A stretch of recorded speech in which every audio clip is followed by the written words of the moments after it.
Hello and welcome to competition doctor. मेरा नाम शुभम है और फिजिक्स संकल्प बैच की जो फिजिक्स सीरीज हम लेके आए हैं उसकी लगभग आज ये 10वीं क्लास है। ठीक है ना, ये 10वीं कक्षा है।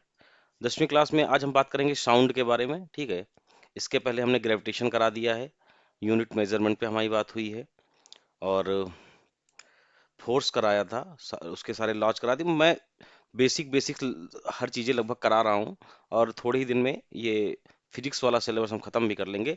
हम लोग थोड़ा धीरे भी चल रहे हैं थोड़ा, क्योंकि हम छोटी छोटी सब चीज़ें पे थियरी क्लास कर रहे हैं। ठीक है ना, हम लोग ये पढ़ रहे हैं कि चीज़ें कहाँ से आई, क्योंकि जब हम क्वेश्चन आंसर सीरीज लेके आएंगे तो थोड़ा फास्ट पेस होगी। एक हफ्ते में हम 1000 या 2000 ऐसे क्वेश्चन कर रहे होंगे, जो भी प्रीवियस ईयर जितने भी क्वेश्चन आए होंगे, जो भी मुझे लगेगा ये कराने चाहिए।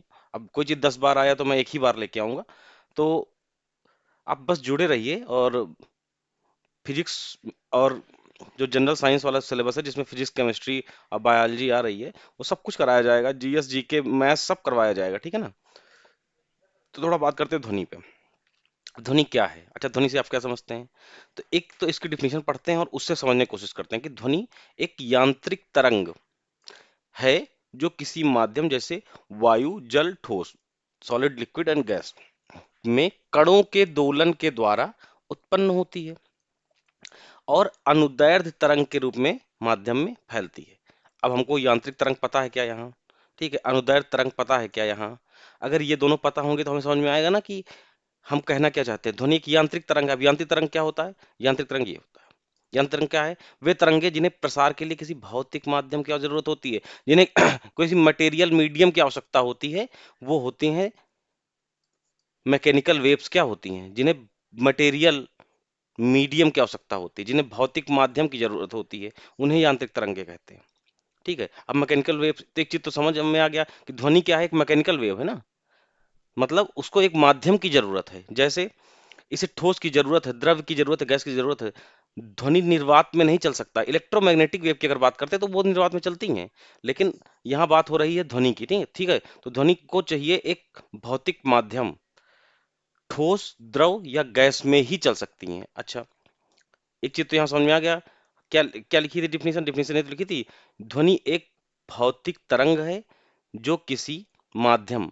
तो इसका मतलब यही तो था कि भौतिक तरंग मतलब यांत्रिक तरंग मतलब मैकेनिकल वेव। मैकेनिकल में क्या होता है? मैकेनिकल वेव से मतलब ऐसे वेव जिनको एक माध्यम की जरूरत होती है। अगर ठोस है, जल है, गैस है, मतलब निर्वात में ध्वनि नहीं सुनाई पड़ेगी, तो कणों के दोलन के द्वारा अनुदैर्ध्य तरंग के रूप में। अब अनुदैर्ध्य अनुप्रस्थ तरंग क्या होता है ये भी हम आगे बात करेंगे, अभी हम मोटा मोटा एक बता दे रहे हैं। अनुदैर्ध्य तरंग क्या है? जैसे मान लीजिए ये है, यहाँ पे एक स्प्रिंग लगी हुई है, तो स्प्रिंग को अगर खींचते हैं तो कहीं पे सघन होती है, कहीं पे विरल होती है, कहीं पे सघन होती है, कहीं विरल होती है। तो ऐसे इस दिशा में चलती है। ठीक है ना, वो इसको अनुदैर्ध्य तरंग कहते हैं। ये लॉन्गिट्यूडिनल वेव है, ऐसे समझ लो। अभी हम इसको बहुत अच्छे से भी समझा देंगे। तो अब इतना समझ लो कि ध्वनि क्या है, एक मैकेनिकल वेव है जो वायु, जल, ठोस में कणों के दोलन। कणों के दोलन का मतलब क्या है कि एक मान लो ये ठोस है ना, इसमें ऐसे ऐसे करके पार्टिकल होंगे, ऐसे ऐसे पार्टिकल होंगे, ऐसे ऐसे पार्टिकल होंगे, ऐसे ऐसे पार्टिकल होंगे, ऐसे पार्टिकल मान लो बना लेते हैं ना। तो अब क्या है कि अगर यहाँ पे वेव आई ना, तो फिर यहाँ इसके वजह से ये जाएगी, ये सेक करके इस पे जाएगा, इस पे जाएगा, इस पे जाएगा। तो कणों का दोलन होगा। कणों का दोलन होगा ना। जब आप घंटी बजाते हैं, मान लो मंदिर में गए, घंटा बजाया, तो यहाँ पे किया तो कणों का दोलन होता है ना, आवाज ऐसे ऐसे ऐसे गूंजती रहती है। ठीक है, तो इसको एक माध्यम की जरूरत होती है। ठीक है, इस ध्वनि को। ठीक, अब दूसरी, ध्वनि को सुनने के लिए माध्यम का होना आवश्यक है। वैक्यूम में ध्वनि सुनाई नहीं देती मैकेनिकल वेव्स के कारण। जब कोई वस्तु कंपन करती है तो आसपास के वायु के कणों को आगे पीछे दोलन करने में मजबूर करती है। ठीक है, तो जब कोई वस्तु कंपन करती है, अब इस तो समझ में आ रहा, जहां कण आपस में पास आ जाते हैं वहां सघनन होता है। जहां दूर, अब जैसे अभी स्प्रिंग है, स्प्रिंग जब कभी हम खींचते हैं तो स्प्रिंग ऐसे ऐसे करके मान लो है, तो यहाँ पे कहीं पे पास है, कहीं पे दूर दूर है, फिर कहीं पे पास पास है, फिर कहीं पे दूर दूर है। तो ये जो ये वाला है ना, ये सघनन है, इसको कंप्रेशन कहते हैं। ये जो दूर दूर है ना, इसको रिफ्रैक्शन कहते हैं। रिफ्रैक्शन मतलब विरलन। यहाँ पे दूर है। ठीक है, जहां तो मतलब ये है कि जहां कण दूर दूर चले जाते हैं वो रिफ्रैक्शन है, जहां पे पास पास रहते हैं वो सघनन है। अगर पेपर पूछा जाता तो यही लगा देना। इस क्रम में ध्वनि तरंग आगे बढ़ती है। ध्वनि ऐसे ही आगे बढ़ती है, सघनन, विरलन, सघनन, विरलन। ठीक है, इसलिए इसको लॉन्गिट्यूडिनल वेव है ना, अनुदैर्ध्य तरंग। अब दूसरी कौन सी, ये इस बारे में हम बात कर चुके हैं, थोड़ा आगे बढ़ते हैं, ठीक है। अब अनुदैर्ध्य तरंग के बारे में हमने कहा था ना कि अभी हम बताएंगे आपको अनुदैर्ध्य तरंग क्या है। इसमें क्या होता है, जो अनुदैर्ध्य तरंग में जो कण के तरंग की प्रसार की दिशा होती है वो आगे पीछे दोलन करते हैं, तो उत्पन्न होने वाली तरंग को अनुदैर्ध्य तरंग कहते हैं, ठीक है। तरंग जिस दिशा में चल रही है कण उसी दिशा में चलेंगे। अब ठीक है, जैसे अभी हमने एक एग्जांपल ये वाला लिया ही, ठीक है, स्प्रिंग वाला, सघनन विरलन, सघनन विरलन, ठीक है। तो इसी दिशा में, ठीक है, जिस दिशा में कण चल रहे हैं, तरंग भी, वेव्स भी इसी दिशा में चल रही है ना, आप देख रहे हैं, वेव भी इसी दिशा में चल रही है, जिस दिशा में कण चल रहे हैं उसी दिशा में वेव चल रही है। अगर हवा में ध्वनि की तरंग है तो अनुदैर्ध्य ही करेगी, मतलब हवा के साथ ही वो करेगी।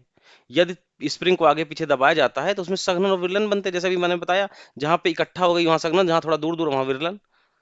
भूकंप की पी वेव, जो प्राइमरी वेव होती है, वो भी अनुदैर्ध्य तरंग होती है, ठीक है।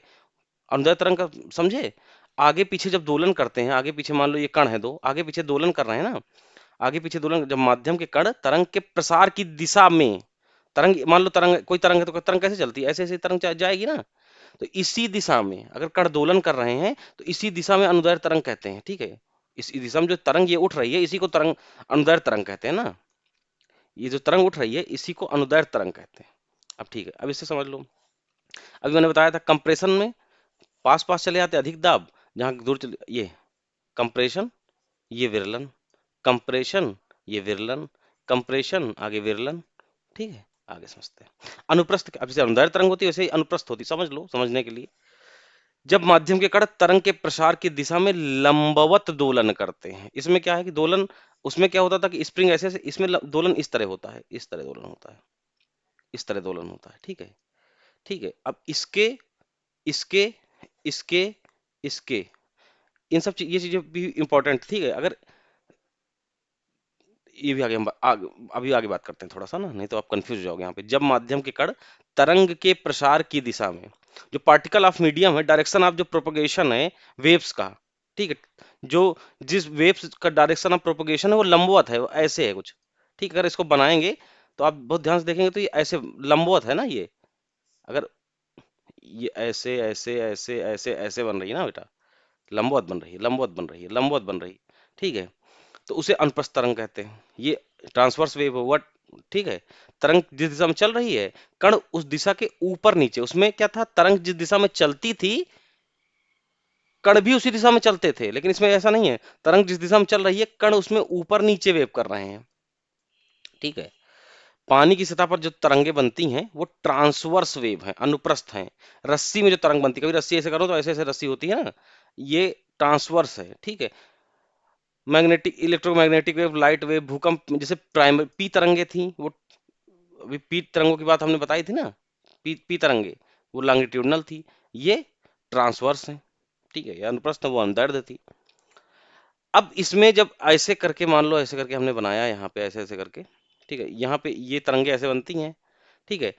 तो इसमें क्या बनता है, इसमें गर्त और क्रस्ट बनता है, शिखर बनता है, ये जो है गर्त है, ये गर्त है, ये शिखर है इसका, ठीक है।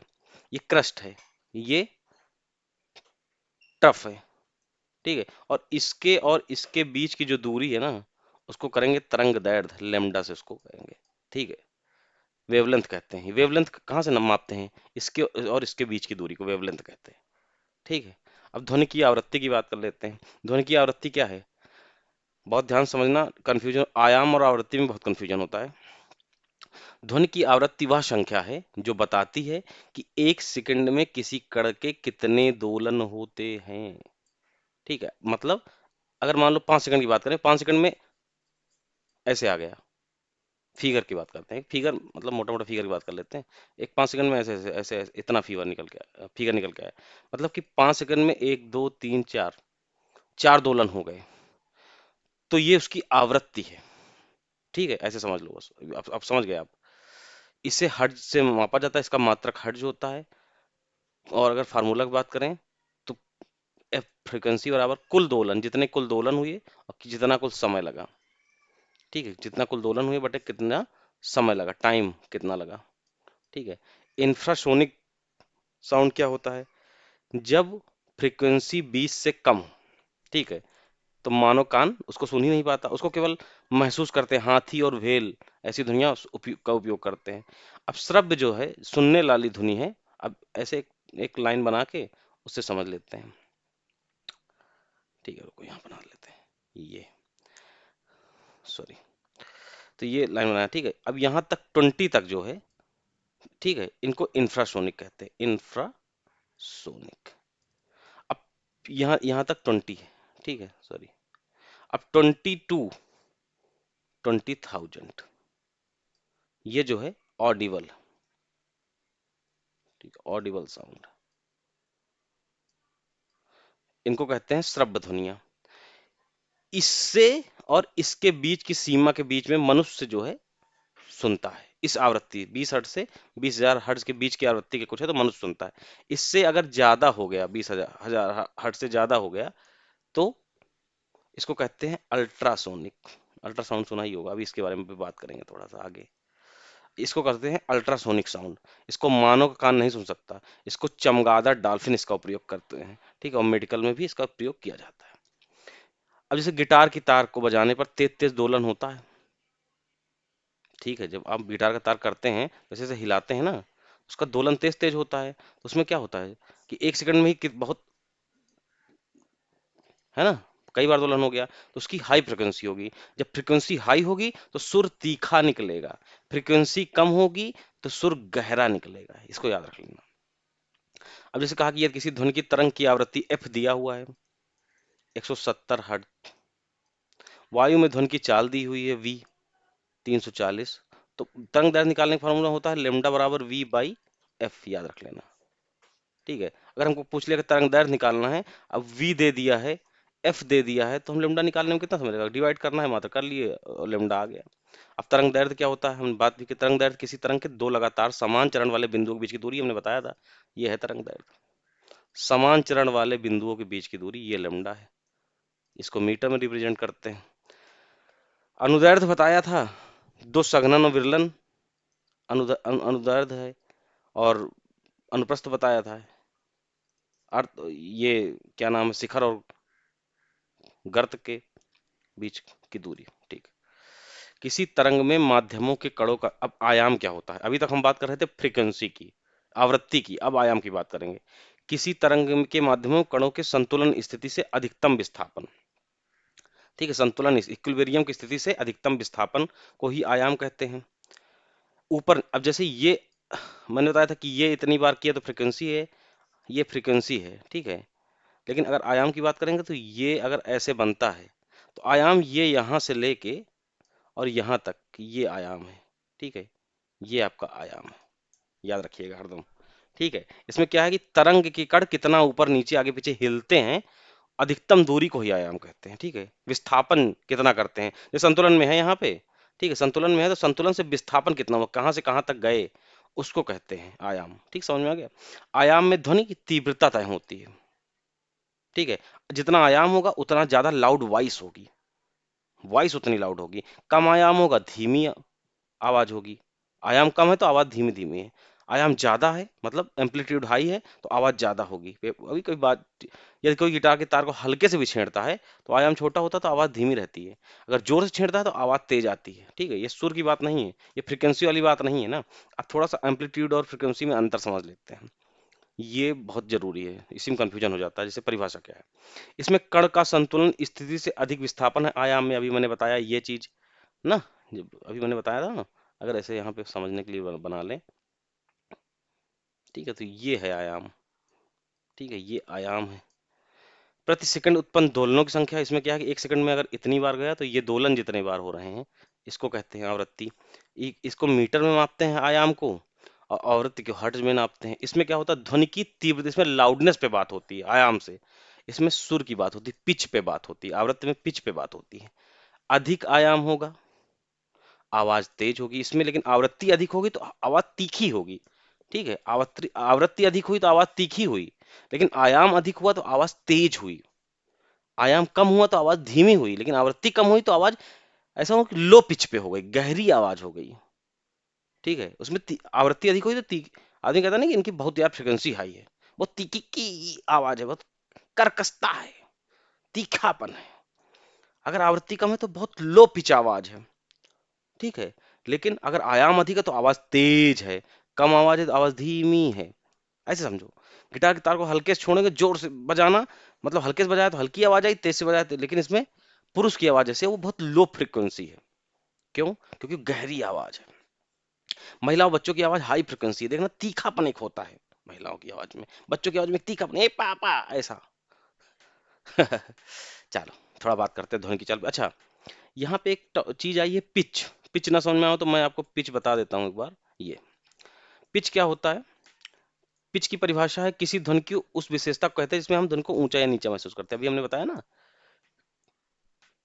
ये ध्वनि की आवृत्ति अधिक है तो ध्वनि ऊंची सुनाई देती है, जैसे पियानो का ऊंचा नोट, चिड़िया की चहचहाट जो है। जैसे फ्रिक्वेंसी बहुत ज्यादा है तो ध्वनि ऊंची सुनाई दे रही है, फ्रिक्वेंसी कम है तो ध्वनि नीचे सुनाई, जैसे गहरी, जैसे बताया ना कि आदमी की आवाज में फ्रिक्वेंसी कम है, महिलाओं की आवाज में फ्रिक्वेंसी अधिक है। ऐसे करके याद रखना। अब पिच के लिए हम यहाँ आपको ले आए, पिच क्या होता है? पिच ध्वनि की विशेषता जिससे हम ऊंचा नीचा महसूस करते हैं, ठीक है ना, हाई पिच लो पिच बात करते हैं ना हम लोग। तो हमने कहा एक बार आप समझ लीजिए, ध्वनि का सुर, सुर कहते हैं पिच को। समझ में आ गया? नहीं आया तो एक बार फिर से देखिएगा आप लोग। अच्छा, ध्वनि की चाल क्या है? ध्वनि की चाल वह दूरी है जो ध्वनि तरंग एक सेकंड में किसी माध्यम में तय करती है। अगर किसी माध्यम में ध्वनि की तरंग है, और किसी माध्यम, मान लो ये माध्यम है, इसमें ध्वनि की तरंग है, तो एक सेकंड में उसने जितनी दूरी तय की उसको कहते हैं वो ध्वनि की चाल है। ध्वनि की चाल को वी बराबर एफ इंटू लेमडा से निकालते हैं, ठीक है। लेमडा क्या है? तरंग दैर्ध्य, एफ क्या है? फ्रीक्वेंसी, वी क्या है? ध्वनि की चाल। अच्छा, इसमें से पेपर में क्वेश्चन जो आते हैं उनको भी देख लो, पेपर में यहाँ से आता है क्वेश्चन। सामान्य तापमान 20 डिग्री सेंटीग्रेड के करीब होता है, उसमें 343 मीटर पर सेकंड जो है वायु एयर में ध्वनि की चाल होती है। अगर 0 डिग्री सेंटीग्रेड की बात करें, ठीक है, अब आर्द्रता, ठंडापन बढ़ गया ना, तो उसमें चाल बढ़ गई, 331 मीटर पर सेकंड हो गई। तापमान बढ़ने पर ध्वनि की चाल बढ़ती है, क्योंकि जो कण हैं वो दूर दूर हो जाते हैं। डेंसिटी पे डिपेंड करती है, बहुत चीजें, इसको समझाने की कोशिश करेंगे आगे, ठीक है। चलो, अब माध्यम और ध्वनि की चाल की थोड़ी देर। वायु में 343, जल में 1500, लकड़ी में 3300, इस्पात में 5000। ठोस, इसका मतलब यह है सॉलिड, फिर लिक्विड, फिर गैस, ठीक है। ध्वनि की अगर चाल की बात करें तो कुछ ऐसे होती है। इसका कारण यह है कि ठोस के कण जो है वो पास पास होते हैं तो ऊर्जा जल्दी संचरित होती है, ठीक है। ऊर्जा जल्दी संचरित होती है, हमने कहा ना कि कणों के दोलन से ही, कंपन से ही तो आवाज आगे बढ़ती है। तो अगर ठोस है तो उसमें पास पास होंगे तो उनकी आवाज ज्यादा आगे बढ़ेगी, द्रव में थोड़ा दूर होंगे, गैस में और थोड़ा दूर होंगे, ठीक है ना। ये एक फार्मूला बेस्ड क्वेश्चन है, ऐसा पेपर आरआरबी ग्रुप डी में ही प्रीवियस ईयर देखा गया, तो मैंने उसको उठा के यहाँ पे रख दिया है। आप लोग इसको खुद से एक बार सॉल्व करिएगा, बहुत आसान है। मैं एक और हिंट भी देता हूँ, इसमें ध्वनि की चाल दी हुई है, ध्वनि की आवृत्ति दी हुई है, फ्रीक्वेंसी पता है, एफ पता है, वी पता है, और निकालना लेमडा है। अब इसको बताइए आप कौन नहीं निकाल पाएगा, ठीक है। ये मीटर पर सेकंड में है, ये हर्ट्ज में है, ठीक है। और निकालना कितना है? तरंग दैर्ध्य, तरंग दैर्ध्य हरदम मीटर में आता है, तो ठीक है, हो जाएगा आपसे।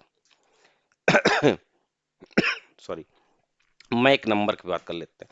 मैक नंबर किसी वस्तु की गति को उस वस्तु के आसपास के माध्यम में ध्वनि की गति से तुलना करके बताती है, ठीक। अब मैक नंबर क्या है समझी नहीं आया फार्मूला से, ऐसे समझो। ऑब्जेक्ट की स्पीड, वस्तु की गति इसको हिंदी में कहेंगे, ठीक है। ऑब्जेक्ट स्पीड जो है, और स्पीड ऑफ साउंड इन किसी, in medium, speed of sound, speed of sound किसी माध्यम में, किस मीडियम में है उस पर डिपेंड करेगा, ठीक है। उसके जो अनुपात को कहते हैं मैक नंबर, उसको अनुपात को कहते हैं मैक नंबर, ठीक है। उसके अनुपात को क्या कहते हैं? मैक नंबर कहते हैं, ठीक। अब मैक नंबर क्या होता है? वस्तु की वास्तविक गति v, और a है माध्यम में ध्वनि की गति, ठीक है। तो इसको कर लेते हैं m बराबर v बाई ए, ऐसा फार्मूला बना लेते हैं, ठीक है। अब मैक नंबर क्या हुआ, आप समझ में आया कि जो ऑब्जेक्ट है संख्या, मैक नंबर क्या होता था? किसी वस्तु की गति उस वस्तु के आसपास के माध्यम में, जो भी माध्यम है उसमें जो ध्वनि की गति है उसकी तुलना करिए, क्योंकि कोई वस्तु है उसकी गति, और उसके आसपास के माध्यम में जो ध्वनि की गति है उसका जब तुलना करते हैं तो हमको मैक नंबर मिलता है। और मैक नंबर से हमको क्या पता चलता है कि ध्वनि, अब ध्वनि मैक नंबर, मैक संख्या के प्रकार होते हैं, सबसोनिक, ट्रांससोनिक, सुपरसोनिक, हाइपरसोनिक, ठीक है। अगर तो मैक नंबर एक से कम है तो वो ध्वनि जाएगी सबसोनिक में। अगर वो एक के बराबर है, आसपास है, तो वो जाएगी ट्रांससोनिक में। अगर मैक नंबर एक से अधिक है तो सुपरसोनिक, और पांच से अधिक है तो वो हो गया हाइपरसोनिक। हाइपरसोनिक मिसाइल सुना होगा ना, शू करके गायब, 1 मिनट, मतलब सेकंड में तुम्हारी आंख से ओझल। ठीक है, अब इसको निकालेंगे कैसे? उस ऑब्जेक्ट की स्पीड और उसमें उस जो मीडियम में स्पीड ऑफ साउंड है उसकी, उसका जो हम अनुपात निकालेंगे, उसको डिवाइड करेंगे, तो हमको एक मैक नंबर मिलेगा, और उससे हमको पता चल जाएगा अगर वो एक से कम आ रहा है, एक से ज्यादा आ रहा है, के बराबर आ रहा है, पांच आ रहा है, तो हमें पता चल जाएगा। अब जैसे एक विमान है, वो 680 मीटर पर सेकंड की गति से उड़ रहा है। अब स्पीड आप किसका पता चल गया? विमान का, मतलब ऑब्जेक्ट की स्पीड पता चल गई 680। ठीक। और उस ऊंचाई पर जो जहां पे उड़ रहा है विमान, उस ऊंचाई पर जो आसपास का मीडियम है उसमें ध्वनि की चाल 340 है। तो एक चीज तो हमको यहाँ से काटने पता चला कि जो मैक नंबर मिल रहा है वो एम हमको मिल रहा है 2। अब 2 मतलब क्या है? वो एक से अधिक है। जब एक से अधिक है तो वो सुपरसोनिक होगा। उसकी जो गति होगी वो सुपरसोनिक होगी। ठीक है, उसकी गति जो होगी वो सुपरसोनिक होगी। आपको समझ में आ रहा है ना? बहुत अच्छा क्वेश्चन, और ये ऐसे ही लगातार पेपर में आए हैं क्वेश्चन ना, इस बार हम कर चुके हैं। अब थोड़ी सी बात कर लेते हैं अल्ट्रासाउंड। अल्ट्रासाउंड क्या होता है? अल्ट्रासाउंड एक वेव है, ठीक है, ध्वनिया है, जिसकी जो, अब जैसे मैंने जब शुरू में बनाया था ना एक चीज, ये 20 से 20 हजार बनाया था ना ये। हमने कहा था ये बीच में श्रव्य ध्वनिया है, इधर पे अल्ट्रासाउंड बनाया था। हमने कहा ये अल्ट्रासाउंड है, चमगादड़ वगैरह का एग्जाम्पल हमने वहां पे लिया था। तो हमने कहा था कि जो अल्ट्रासाउंड वेव्स हैं ये मेडिकल में भी यूज होती हैं। इनकी फ्रिक्वेंसी जो होती है ना 20,000 हर्ट्ज से ज्यादा होती है, इतना याद रखना। 20,000 हर्ट्ज से ज्यादा। अगर 20 हर्ट्ज से कम है तो हमने बताया था इंफ्रासोनिक है। 20 हर्ट्ज से 20,000 हर्ट्ज के बीच में है तो सामान्य है, ऑडिबल है, मनुष्य सुनता है। लेकिन उससे ज्यादा है तो वो अल्ट्रासोनिक वेव है, अल्ट्रासाउंड वेव है। ठीक है, अल्ट्रासाउंड वेव है। ठीक है। इसमें क्या होता है कि इसमें भ्रूण का अल्ट्रासाउंड होता है, जैसे चिकित्सा में इसका यूज, अंगों का, ऊतकों की जांच होती है। उद्योग में भी होता है। इसमें इससे क्या किया, अल्ट्रासाउंड, अल्ट्रासाउंड वाली वेव्स जब भेजी ना, इसमें रिफ्रैक्शन और रिफ्लेक्शन का एक टेक्निक यूज होता है। उसके बारे में विस्तार से पता जानने की यहाँ पे आवश्यकता नहीं है, बस इतना आप जान लीजिए कि 20,000 हर्ट्ज से ज्यादा अल्ट्रासाउंड वेव्स होती हैं। इनका चिकित्सा में, उद्योग में, संगीत और नेविगेशन, सफाई में यूज होता है। ठीक है, संगीत नेविगेशन कैसे? डॉल्फिन और व्हेल जो है, जो दिशा तय करती हैं सोनार तकनीक से, वो ऐसे ही है कि जब ये वेव्स निकलती हैं अल्ट्रासाउंड और जाती हैं कहीं पे टकराई, तो उन्हें पता चल गया कि आगे कोई हडल है। ठीक है, वो आके उनको महसूस कर। चिकित्सा में क्या होता है, अब एक्सरे कराने सब लोग गए ही होंगे ना, उसमें आपको फिल्म मिलती है जिसको आप लोग देखते हैं, समझते कुछ नहीं है। ठीक है, तो उसमें क्या होता है, एक अल्ट्रा 20,000 हर्ट्ज से ज्यादा आवृत्ति की एक ध्वनि उत्पन्न की जाती है, और वो आती है और आपके शरीर का भेदन करती है। आपको जब खड़ा कराया जाता है वहां से रिफ्लेक्ट होके जाती है, और एक फिल्म पे आपको बिना नुकसान पहुंचाए आपके अंदर जो भी आपको, मतलब जिस जंग की या ऊतक की जांच हो रही है उसका हम उससे पता लगा लेते हैं। ठीक है। ज्वेलरी की सफाई, लेंस और छोटे उपकरणों की सफाई के लिए भी हम अल्ट्रासाउंड का प्रयोग करते हैं। अब बात करते हैं डॉपलर इफेक्ट का होता है। अब डॉपलर इफेक्ट के बारे में एक बेसिक बेसिक जानकारी आपको देते हैं। जैसे कभी कभी क्या होता है कि एक, मान लो एक ऑब्जर्वर यहाँ पे खड़ा है, एक मनुष्य यहाँ पे खड़ा हुआ है, ये आप ही खड़े हैं या मैं खड़ा हूँ। ठीक है, अब ये आदमी खड़ा है, ये यहाँ से सामने से रोड गई है और एक कार निकलती है तेजी से, करके ऐसे चली जाती है कार, है ना? तो यहाँ पे उसकी आवाज उसको अलग सुनाई पड़ती है। किसको? ऑब्जर्वर को, जो देख रहा है, ऑब्जर्व कर रहा है, जो व्यक्ति देख रहा है। यहाँ पे उसको आवाज यहाँ पे अलग सुनाई पड़ेगी, यहाँ पे कार की आवाज अलग, और सामने आने पे एक अलग आवाज, फिर एक अलग आवाज, फिर धीरे धीरे धीरे धीरे करके आवाज, जैसे वो खत्म। तो वो आवाज बदलती जाती है। ठीक है, ध्वनि की। तो उसमें क्या होता है, डॉपलर प्रभाव यही कहता है, जिसमें ध्वनि या किसी तरंग की आवृत्ति, पिच, सुनने वाले की गति और स्रोत की गति के कारण बदलती है, क्योंकि ये स्थिर है। ठीक है, क्योंकि ये स्थिर है तो इसके लिए ये कार की आवाज बदल गई है। ठीक है, ये स्रोत है, ये श्रोता है।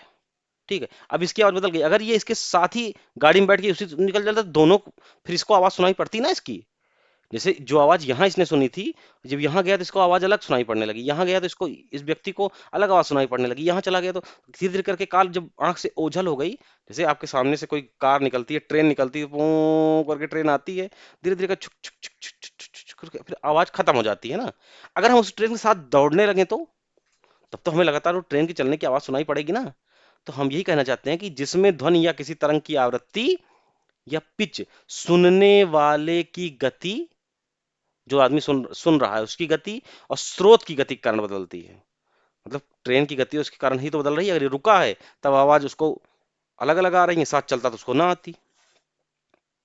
अगर ये रुक के सुन रहा है तो कार आई कहीं से, मतलब मान लो एक रोड पे खड़ा है, तो जहां से उसको दिख रही वहां से आवाज, और जहां तक गई वहां से धीरे धीरे करके आवाज वो ओझल हो गई उसके कान से, क्योंकि ये स्थिर है, इसकी गति और इसकी गति दोनों पे डिपेंड। अब मान लीजिए जब ध्वनि का स्रोत और श्रोता एक दूसरे को बढ़ते हैं तो ध्वनि ऊंची या नीचे सुनाई पड़ती है, ठीक है। मान लो कोई कार सामने से आ रही है, तुम इधर से आ रहे हो, तो पहले तुमको कम आवाज सुनाई, जब बगल से निकलेगी तो झूम करके एकदम निकलेगी, तुमको ज्यादा आवाज सुनाई पड़ेगी, ठीक है। इसके लिए एक फार्मूला है, लिख लो। हालांकि अभी तक आपके पेपरों में फार्मूला पे बात नहीं हुई, लेकिन आप फार्मूला देख लीजिए। उसको कहते हैं F dash is equal to F into V plus या minus V S upon V plus V not. इसमें एफ डैश है श्रोता द्वारा सुनी जाने वाली आवृत्ति, श्रोता द्वारा जो सुनने वाला है वो क्या आवृत्ति आवृत्ति से सुन रहा है ध्वनि को, और जो एफ है वो स्रोत की है, जिस कार ने उत्पन्न की उसकी आवृत्ति, ठीक है। वी तो जान ही रहे हो, ये ध्वनि की गति है, और जो वी एस है, एस है, तो पॉजिटिव कब लेंगे, अगर स्रोत, ये एस मतलब स्रोत से याद रख लेना, ठीक है। और नॉट्स को याद रख लेना श्रोता से, मतलब श्रोता मतलब मनुष्य जो सुनने वाला है, ये गाड़ी जो सुना रही है, ऐसे करके देखो श्रोता। अब वो तो क्वेश्चन में आप जाएंगे तो श्रोता ज्यादा समझेंगे वहां पे। तो V S upon V naught हो गया। पॉजिटिव कब लेंगे, अगर स्रोत की ओर बढ़ रहा है श्रोता, ठीक है। अगर सामने गाड़ी आ रही है, तुम भी गाड़ी की तरफ जा रहे हो चल के, आवाज तेज हो रही तुम्हारे कानों में, तब तो पॉजिटिव है। अगर अलग अलग दूर जा रहे हो तो नेगेटिव है। ये बात तो हो गई श्रोता की गति, स्रोत की गति की। ये इसमें भी वही है, जो आपस में बढ़ रहे होगा, तो जैसे रेसिंग कार है, रेसिंग कार, कभी रेसिंग का वीडियो देखना, यूट्यूब पे ही डाल के देख लेना, या कहीं पे कुछ तो काम का देखो, कब तक रील स्क्रॉल करेंगे आप लोग, है ना। तो उसमें क्या होता है, हार्न की आवाज ऊंची और कार दूर जाएगी, आवाज नीचे आएगी। कैसे समझे, जब कार पास आती है तो अचानक से क्या होता है, हार्न अगर बज रहा है तो उसकी आवाज ऊंची हो जाएगी, ठीक है। और धीरे धीरे धीरे करके आवाज, कार चली जाएगी, ठीक है। एम्बुलेंस पास आती है तो सायरन की आवाज तेज होती जाती है, ऊंची होती जाती है ना, और दूर जाती है तो धीमी और नीची हो जाती है। अगर एम्बुलेंस मान लो तुम कहीं खड़े हो, तुम्हारे उधर से एम्बुलेंस आई, जब तुम्हारे पास आई तो उसकी आवाज वो करके आवाज गायब हो गई, दूर चली गई तो आवाज। यही है, डॉपलर इफेक्ट से ही मौसम विज्ञान ने बादलों और तूफानों की गति का भी मापन करते हैं। पेपर में आ जाए तो लगा देना, इसको मैंने जानबूझ के लिखा था। ठीक है, आज के लिए इतना ही रखते हैं। लगभग साउंड का हमने सब खत्म कर दिया। और मैं एक चीज़ और कह रहा हूँ, जो चीज़ें अगर तुमको लग रहा है छोटी मोटी यहाँ छूट गई, तो मैंने बहुत स्ट्रेटेजिकली उसको छोड़ा है। आगे के टॉपिक में जहाँ जरूरत होगी वहीं रख के उसको आपको समझा देंगे। जैसे अभी मैंने एक दो चीज़ें ग्रेविटेशन में भी बचाई हुई हैं, उसको मैं चाह रहा हूँ कि जब हम आगे प्रकाश गतिकी वगैरह पढ़ाएंगे तो उसमें बताना चाहते हैं हम। ठीक है, और बस आपके दो तीन टॉपिक, चार टॉपिक और हैं, उनको क्लियर कराने के बाद जो है हम previous year question answer series लेके आएंगे, और वो आपको भी बहुत फायदा करेगी। और जब वो लगा रहे होंगे और वहां पे ये भी रिवाइज होगा, तो एक जो कॉम्बिनेशन बन के खड़ा होगा, तो उसमें एक भी क्वेश्चन आप गलत नहीं करेंगे पेपर में, ठीक है ना। तो तब तक इस चैनल को सब्सक्राइब करिए, लाइक करिए, शेयर करिए, और आप लोगों को उन तक पहुंचाना है जिनके लिए ये जरूरी है, ठीक है ना। जो लोग कॉम्पिटिटिव एग्जाम की तैयारी करते हैं, जहां भी सामान्य विज्ञान पूछी जा रही है। और एक आईपीएस का हम लोग बैच लेके आ रहे हैं, उसमें हमने सिंप्लीफिकेशन की एक क्लास कराई थी। आज हम उसमें स्क्वायर रूट, ठीक है, और क्यूब रूट की टेक्निक लेके आ रहे हैं। वो आरआरबी ग्रुप डी के बच्चों के लिए भी जरूरी, square root, cube root, percentage to fraction, fraction to percentage, ये सब लेके आ रहे हैं, ठीक है ना। तो आपके लिए भी जरूरी है। आज के लिए इतना ही, थैंक यू, पढ़ते रहिए।